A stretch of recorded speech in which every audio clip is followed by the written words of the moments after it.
நாட்டில் ஒரு சில வைத்தியர்கள் தாதிமார்களின் அலட்சியத்தால் குழந்தைகள் கர்ப்பிணி தாய்கள் என எத்தனையோ உயிர்கள் பரிதாபமாக பிரிந்து போன சம்பவங்கள் கேள்விப்பட்டிருக்கோம். உண்மையாகவே ஒரே ஒரு கேள்வி, நாட்டின் பொது வைத்தியசாலைகள் பொதுமக்களின் உயிர்களை காப்பாற்றுவதற்கா அல்லது அப்பாவி உயிர்களை பறிகொடுப்பதற்கா? ஒரு மனிதனின் விலை மதிப்பு இவ்வளவுதானா என்ற நேற்று ஒரு சம்பவம் எல்லோருமே பார்த்திருப்பீங்க.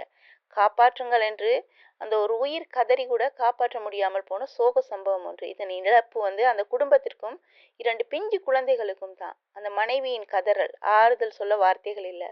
அந்த சம்பவம் என்னவென்று பார்த்தா, கிட்டத்தட்ட அதிகாலை 1:30 மணி அளவில் நெஞ்சு வலி மூச்சு திணறலால் துடிதுடித்திருக்கிறார். அவர் மருத்துவமனைக்கு அழைத்து வரப்பட்டிருக்கிறாரு.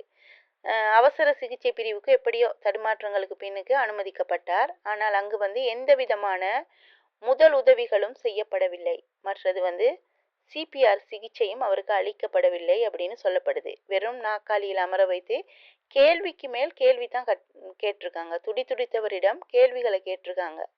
மற்றது என்னன்னு பார்த்தீங்கன்னா, மேலதிக சிகிச்சைக்காக ஆம்புலன்ஸ் வண்டியில் அனுப்பப்பட்டிருக்கிறாரு. அவர் அனுப்பப்படும் போது ஒரு தாதி கூட அவரோட துணைக்கு போயில்ல.